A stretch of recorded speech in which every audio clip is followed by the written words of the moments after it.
अस्सलामुअलैकुम। Asia 41 news के साथ मैं हूं आपकी मेजबान मुतरबा यूसुफ। खबर शामिल करते हैं जंग से। हमारे रिपोर्टर राना शाहिद के मुताबिक जराइम पेशा नासिर के खिलाफ भरपूर कार्रवाइयों पर अंजुमन ताजरान अवाम की तरफ से जंग पुलिस के हक में रैली निकाली गई। DPO सरफराज खान विरक को खराज तहसीन पेश किया गया।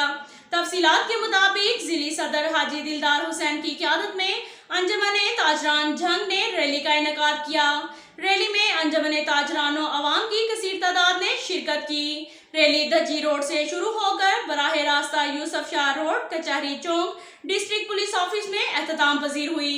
जराइम पेशा नासिर के खिलाफ भरपूर कार्रवाइयों, मुख्तलिफ वारदातों में ताजर बरादरी का लूटा हुआ माल रिकवर करने और अवामुल नास में एहसास तहफ़्फ़ुज़ पैदा करने पर अंजुमन ताजरान जंग ने DPO जंग सरफराज खान विरक को खराज तहसीन पेश किया और फूलों की पत्तियां भी निछावर की। पुलिस पर आपका एतमाद हमारे लिए हौसला अफजाई और कीमती असासा है। अवाम और पुलिस मिलकर समाज दुश्मन अनासर का खात्मा कर सकें।